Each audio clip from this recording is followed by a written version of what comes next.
Quem trouxe a palavra do Senhor, pode abrir a palavra em Lucas, capítulo 1. Antes da gente ir para a parte, da pregação, da palavra, a gente vai fechar os olhos e vamos nos concentrar ainda mais para receber da palavra do Senhor, amém? Renova também a palavra, meu Deus, quantas vezes nós já ouvimos uma mesma palavra, mas a cada vez que o Senhor traz a mensagem, o Senhor renova, meu Deus, renova ela de uma nova forma, uma nova maneira, Senhor, e renova também a nossa mente, os nossos pensamentos, o nosso coração. E como diz na tua palavra, Senhor, onde tiver uma ou duas pessoas reunidas em teu nome, ali o Senhor se faz presente, meu Deus. E nós estamos aqui, Senhor, na tua presença, o Senhor se faz presente, o Senhor Jesus está aqui. Então, meu Pai, toma conta, Senhor, dessa palavra, que essa mensagem possa tocar, meu Deus, ao meu coração, ao coração de todos aqui. É isso que eu te peço e já lhe agradeço em nome do Deus que é Pai, Filho e Espírito Santo, amém. Graças a Deus, amém? Amém, glórias a Deus. Aqui em Lucas 1, 5, em diante, nós vamos ler. Tem aqui, para a gente acompanhar juntos, amém? Amém. Então vamos começar aqui. No tempo de Herodes, rei da Judéia, havia um sacerdote chamado Zacarias. Vamos dar uma pausinha, que eu quero que vocês prestem muita atenção, todo mundo, nas características de Zacarias, tá? A gente vai ler uma história aqui de quem? Zacarias. De quem que a gente vai ler, adolescentes? Zacarias. E eu quero que vocês vão prestando atenção nas características dele. Igual aqui, no tempo de Herodes, rei da Judéia, havia um sacerdote chamado Zacarias. O que ele era? Sacerdote. Primeiro ponto. Que pertencia ao grupo sacerdotal de Abias. Isabel, a mulher dele, também era descendente de Arão. Ambos eram justos aos olhos de Deus. Qual outra característica dele? Justo aos olhos de Deus. Não só ele, a esposa dele também, a gente vai focar em Zacarias.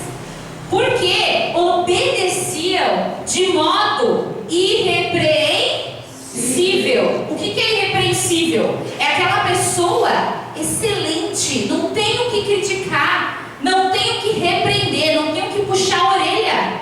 Por quê? Porque eles eram excelentes, irrepreensível. Olha uma outra característica de Zacarias, a todos os mandamentos e preceitos do Senhor. Olha só, tudo que Zacarias era. Vamos para o próximo. Aí diz assim: eles, porém, não tinham filhos, porque Isabel era estéril, e ambos eram de idade avançada, eram mais velhos, não podiam ter filhos, e ela era estéril. Certa vez, estando de serviço o seu grupo, Zacarias servia como sacerdote diante de Deus.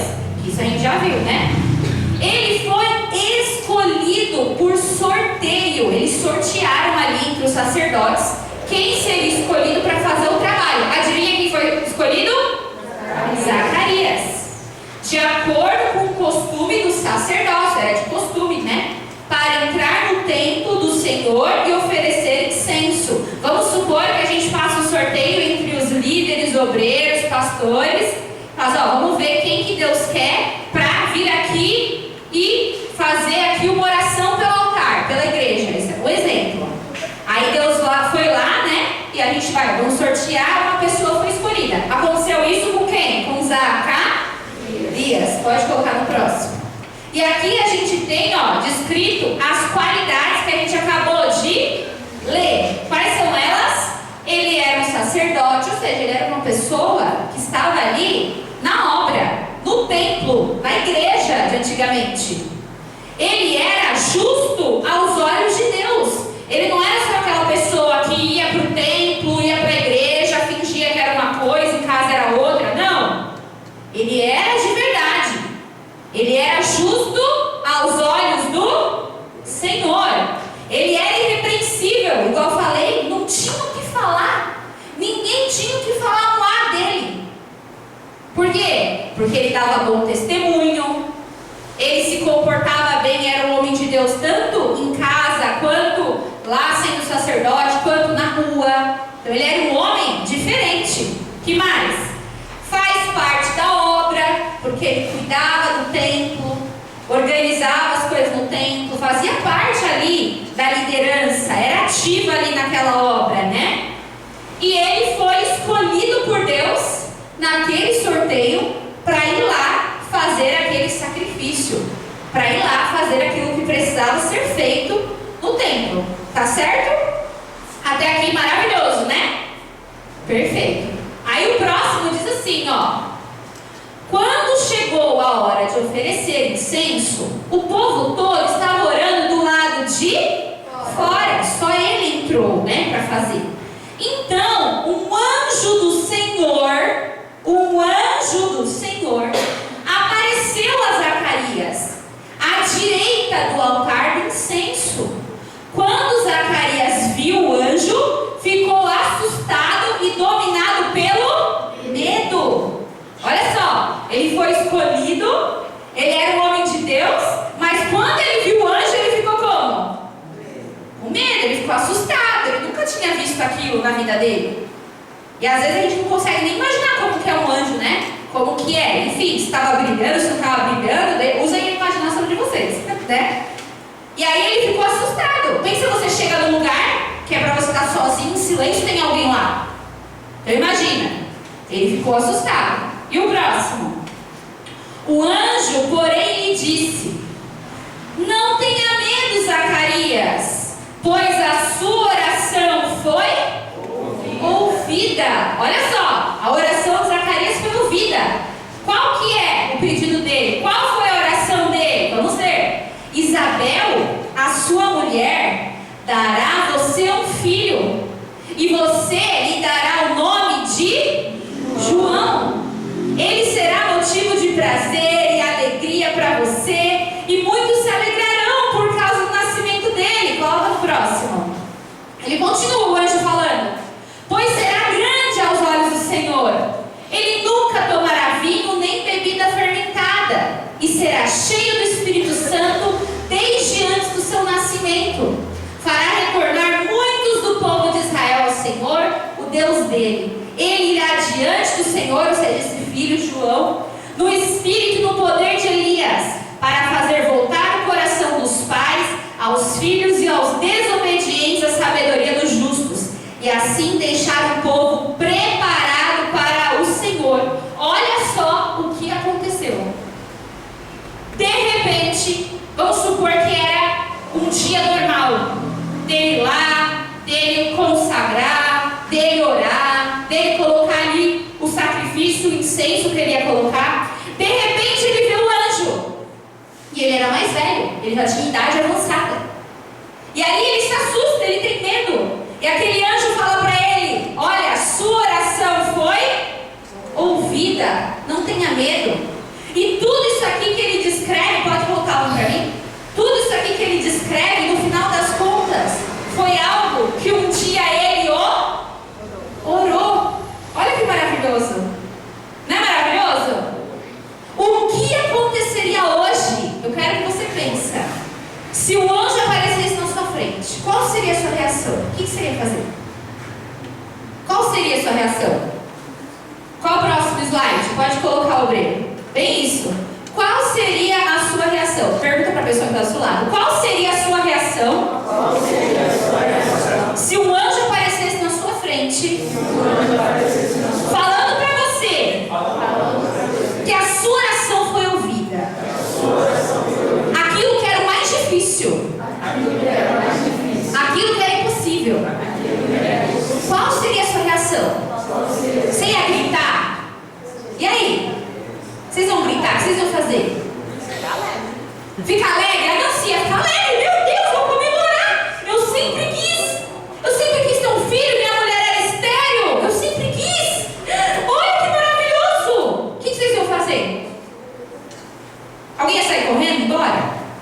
Vai que, né? Ia sair correndo? Pode ser. Olha lá, porque a gente tem uma reação doida. Né? Ia ficar com medo? Ia ficar apavorado? Ia ficar feliz? Ia festejar? Nancy ia festejar. Olha! Ia se emocionar, ia chorar.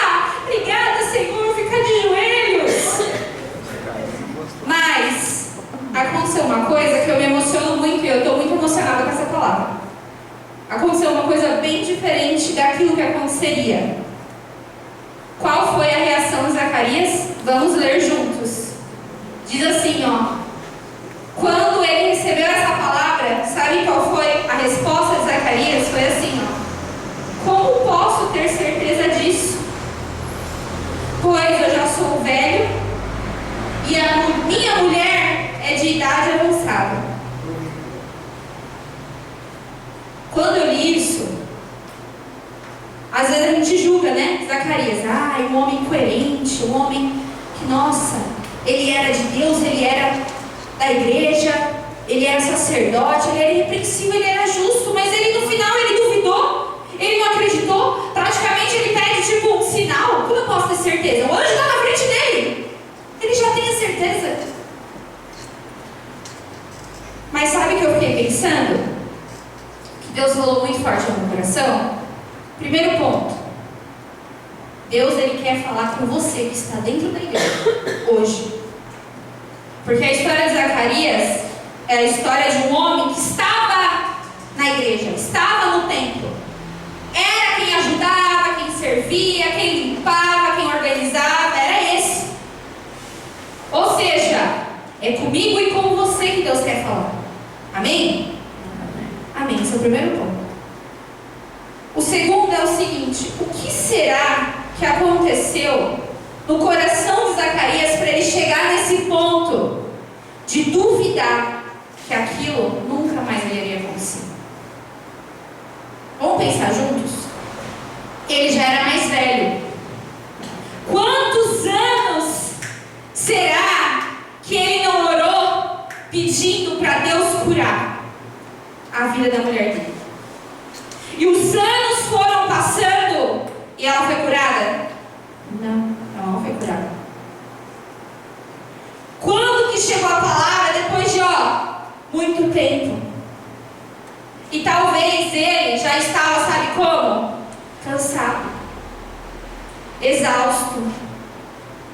Sabe quando você pega um sonho e você simplesmente coloca esse sonho assim, eu vou guardar numa gaveta e eu vou trancar com chave e não vou mais tocar, porque esse sonho provavelmente não vai acontecer, não é mais real.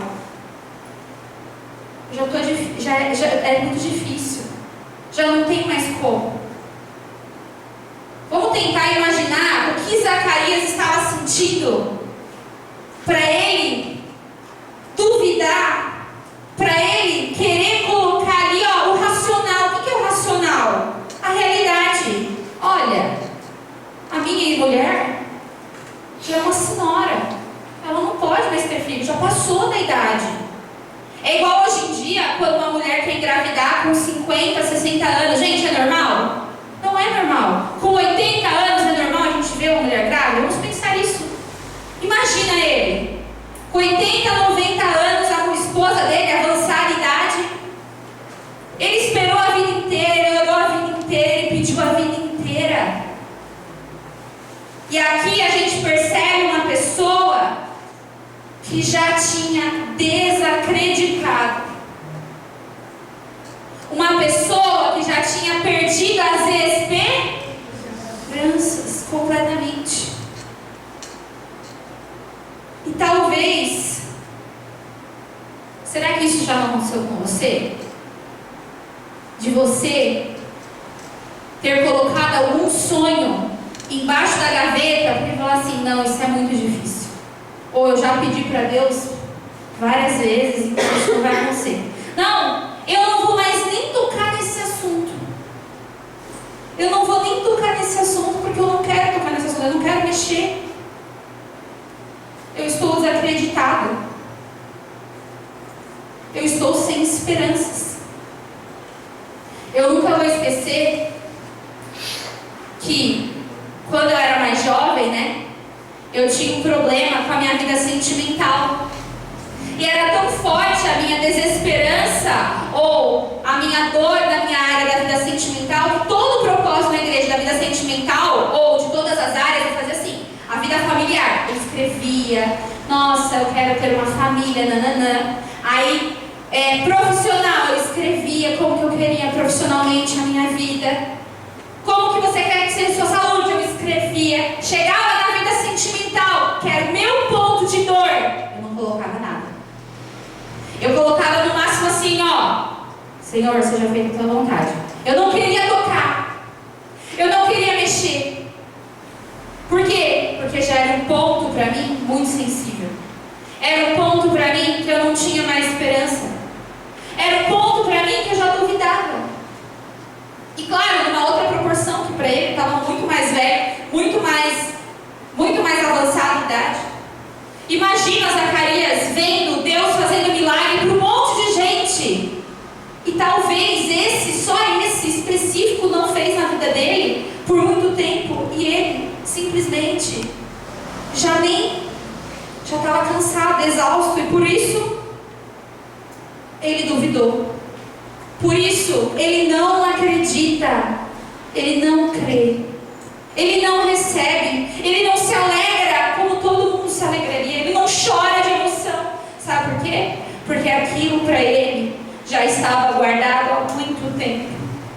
Aquilo para ele já era algo, imagina algo dentro de você. Volta para mim um pouquinho. O anjo só apareceu para ele porque um dia isso foi uma oração. Ele que pediu. Só que a gente precisa entender que quando você pede, o tempo de Deus não é o seu tempo. A gente quer pedir para Deus colocando um prazo de validade. Se acontecer em 2026. Peraí. Não é Deus que está no controle da nossa vida? Se é o Senhor que está no controle, quantas das vezes a gente não confia? Quantas das vezes a gente perde a esperança? Quantas das vezes a gente chega nesse ponto aqui que a gente leu? O ponto de ficar cansado, de ficar exausto. E muitas pessoas, sabe o que elas fazem? Elas saem da igreja. Elas não veem mais sentido. Elas simplesmente ficam cansadas. Coloca mais pra frente que eu coloquei uma tabela de mais ou menos o que ele pode ter sentido naquele momento. Cansaço. Frustração. Talvez, sabe o que ele queria? Não ter falsas esperanças. Olha só, o que é isso? Vai que não aconteça, eu vou me ferir, eu vou acreditar de novo numa coisa que eu acreditei por muito tempo e não aconteceu, então peraí, eu não vou ter falsas esperanças de novo. Olha só a situação que ele estava. E quantas vezes na sua vida eu quero que você pense, o que é que você já deixou para trás? O que é, assim como Zacarias, que você já nem tem esperança mais? A sua família, você acha assim, não vão se converter nunca mais, olha só. Olha esse povo. Não tem como. Quando a gente faz isso, a gente está sendo como ele. A gente está desacreditando. A gente está sendo racional. Porque se eu olho para a realidade, de verdade, aquela senhora estéril não poderia ter filhos. Se a gente olha para a nossa realidade, da onde é a nossa casa, a nossa família, muitas vezes eu falo, é verdade, minha família não pode se converter. Não dá, olha só como eles estão. Mas, aquilo que um dia você pediu, o Senhor, Ele tem poder de fazer. Só que Ele vai fazer no tempo dEle, na hora dEle, no momento dEle. E a gente precisa entender isso.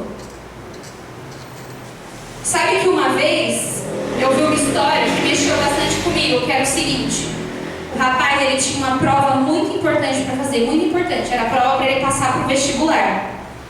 E aí, olha só o que ele fez. Ele tinha estudado o ano inteiro. Só que no dia da prova, ele achou que ele não ia passar. Sabe o que ele fez? De propósito? Ele deixou o RG em casa. E foi para a prova sem o RG. Sabe por que ele fez isso? Ele fez isso porque ele tinha medo da resposta que daria aquela prova. Olha isso. Ele fez isso porque ele tinha medo de, se eu fizer a prova e ser reprovado, meu Deus, eu não quero ter falsas esperanças.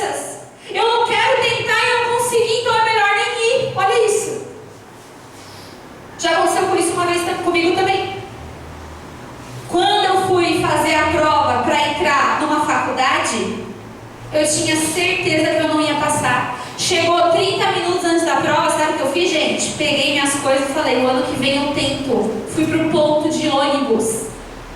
Por quê? Porque tinha a voz, sabe a voz da cabeça que fica na nossa cabeça? Você não pode, você não consegue, você não é, você não estudou, você não é suficiente. Eu estava indo embora. É melhor não criar falsas esperanças. É melhor nem fazer a prova, porque eu não vou passar mesmo. Ou seja, a gente quer evitar a dor, evitar a frustração. Tá, mas peraí, e se der certo? E se funcionar? E se resolver? E aí quando eu cheguei no ponto de ônibus, eu fiquei lá. E aí Deus falou assim pra mim, vai fazer a prova, vai tentar. Nem que for para ser reprovado, vai estudar mais, depois vai tentar. Porque se a gente não tenta, já é garantia que não deu certo. Vira para a pessoa que está do seu lado. Você tem que tentar. Se você não tentar, já é garantia que deu errado. Você entende? E quantas vezes a gente quer se blindar? Eu quero me blindar, porque se eu errar, se eu falhar, eu vou me frustrar. E a gente quer se blindar de não se frustrar. Então eu nem vou tentar. Eu nem vou tentar reformar a minha casa, porque eu já tentei outras vezes e não deu certo. Então peraí, vai ficar o resto da vida a casa sem ficar bonita? Você não merece? Uma casa bonita, arrumada, limpa? Eu não vou nem tentar mais falar de Deus para as pessoas, porque as pessoas não ouvem. Então eu nem vou mais falar. As pessoas são ignorantes ou elas não querem saber, então agora você não vai falar mais de Deus. Eu não vou nem tentar voltar para a obra, porque é difícil, vai vir tentação. Eu já tentei tantas vezes, não consegui. Sabe o que é isso? É cansaço, é frustração, é não querer ter falsas esperanças. Quantas vezes eu fiz projetos, sonhos, escrevi, não fiz, não realizei. E você fala, quer saber? Não vou sonhar. Quer saber? Não vou tentar. Quer saber? Não vou me lançar. Por quê? Porque a gente quer só se blindar da dor. E não percebe que nós, não fazendo nada, já estamos na dor. Já é pior. E aí Zacarias estava assim, nessa condição. E quantas vezes eu e você estamos assim, nessa condição. E sabe o que acontece com Zacarias por conta disso? A gente vai ver aqui agora. Olha o que acontece.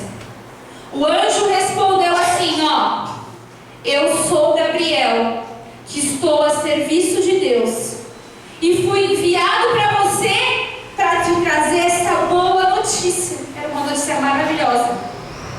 E sabe o que eu fico imaginando? Eu fico imaginando Deus, tipo, olha, vai lá, vai falar para ele que agora está realizado, o sonho dele chegou, o momento é agora, vai lá falar para ele. E aí quando chega, olha como que Deus encontra, o que o anjo encontra, um coração cansado, sem esperança já, com dúvida, frustrado. Será que Deus encontra seu coração assim hoje? Ele quer realizar, Ele quer fazer, Ele quer te dar, Ele vai te abençoar, Ele vai.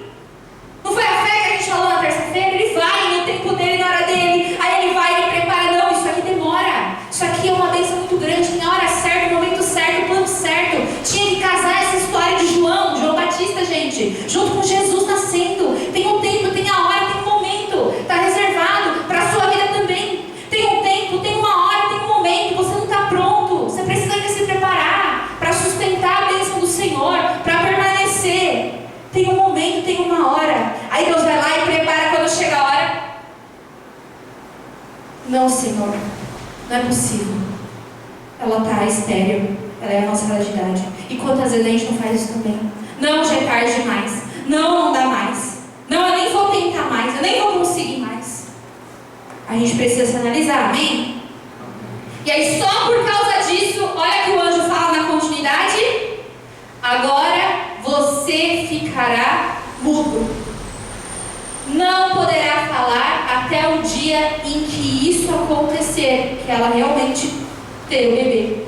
Porque não acreditou nas minhas palavras, as quais se cumprirão no seu devido tempo. Olha só. Deus cumpriu.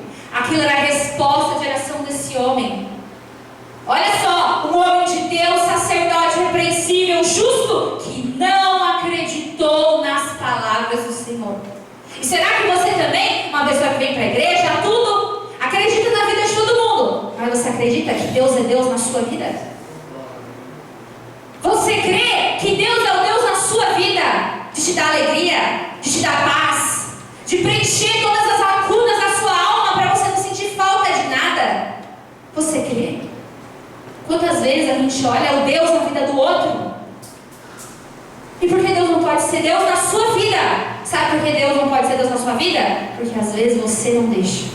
Porque às vezes você deixa esse cansaço, essa desesperança, essa tristeza ser maior do que a presença de Deus. E sabe o que a gente precisa aprender hoje aqui? Uma coisa muito importante, coloca no próximo. A gente precisa aprender a não usar mais o óculos humano. Nós precisamos colocar o óculos espiritual. Eu vou mostrar aqui para vocês. Tem aqui, ó, 2 óculos, certo? Ao contrário. Tem aqui, ó, 2 óculos. Quando eu estou olhando com os olhos carnais, com os olhos humanos, com o olho racional, uma mulher de 90 anos pode ter filho? Não. Se o médico falou que a pessoa tem câncer, ela pode ser curada? Não. Se uma mãe falou para o filho que ele não presta, ele pode ser melhor? Não. Racionalmente ele vai ter que carregar aquilo para o resto da vida. O óculos humano, que é o que a gente usa na maioria dos dias. Estou com dor de cabeça, vou orar? Não, vou tomar um remédio. Eu estou dizendo que não é para tomar remédio, tá? Estou dizendo que na maioria das vezes a gente não usa fé. A gente usa as outras coisas menos a fé. E o que o óculos humano faz? É racional, enxerga limite. O que é enxergar limite? Ah não, isso não dá para fazer. Isso não tem como resolver. Na minha vida Deus não pode transformar. O óculos humano. Não, é muito difícil. É difícil para quem? Quando a gente coloca o óculos da fé, não existe difícil. Não existe difícil. O óculos da fé, você enxerga que é possível, mesmo sendo impossível. Olha isso. Com óculos humanos, você sempre vai olhar para a dificuldade. Nossa, olha o tamanho daquele problema. Nossa, olha o dia como que tá. Nossa, porque tá muito calor. Com óculos da fé, você não vai olhar para a dificuldade, você vai olhar para a solução. Você vai olhar para a promessa. Eu não estou vendo, mas eu estou olhando com os olhos espirituais, com o óculos espiritual. Eu vou olhar a promessa. Com o óculos humano, você olha para a lógica. Com os óculos da fé, você olha só para Deus. Você não olha para a opinião dos outros. Os homens que se comparam, olham para a opinião dos outros. Com Deus, não existe isso. A gente olha para Deus, faz a vontade dele e acabou. Quando a gente está com os óculos terreno, com os óculos da carne, a gente é emocional, a gente quer ser baseado no nosso sentimento. No dia que eu estou triste, não vou para a igreja. No dia que eu estou mal, eu não vou. Não quero saber. Quando eu estou com a minha confiança no Senhor, a minha vida no Senhor, eu fico como? Confiante. Eu fico diferente. Então hoje, esse é o convite para você. Esse é o convite para você. O convite para você colocar os óculos de Deus nos seus olhos. Para enxergar de forma diferente. Não com dúvida, não com medo, não com cansaço, não frustrado, não sem esperança, mas para que você possa olhar as coisas com os olhos de Deus. Ter a visão de Deus, mesmo que a condição diga que não, para a gente possa chegar no Senhor. Amém?